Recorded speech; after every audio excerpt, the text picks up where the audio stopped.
I think there's bad news and good news in relation to the way in which the internet is impacting on kind of political discourse.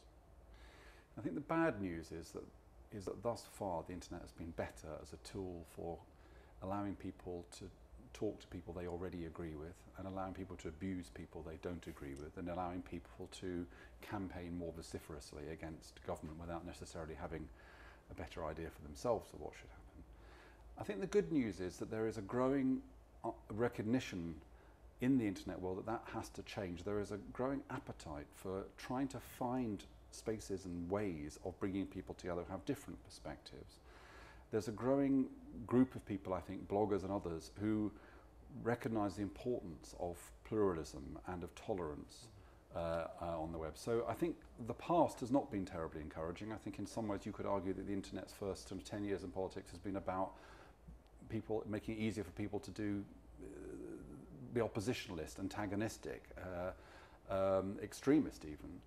But I sense now a real desire to see how it is we can overcome that. A new kind of political discourse is around trying to generate the idea that engagement between decision makers and citizens is a conversation.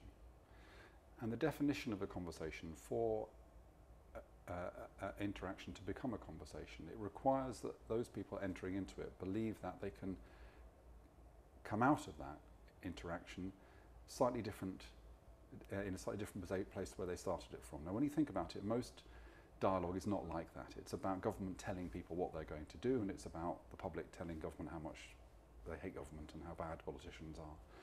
So the way we're going to use the internet to make a difference in politics is when we can create these spaces for genuine conversation. And that won't happen until we foster a different kind of culture, a culture in which politicians and decision makers are genuinely open to the idea that they're not merely consulting, but they are going to learn something and be guided by engagement with the public, and where the public is willing to recognise that when it engages with government, it will actually it will try to understand the kinds of dilemmas government faces, and it will move from a position of oppositionism or kind of crude consumerism to a position in which it recognises that it has got to somehow empathise with the kinds of the difficulty of those kinds of decisions. Now, the internet has not cracked yet the creation of those kinds of conversive spaces, and that is the great thing we're looking. It's a kind of Wikipedia of political engagement that we're talking about here, you know, I can sense that one day we will start to develop these kinds of tools. We're all looking for them, but we haven't got there yet.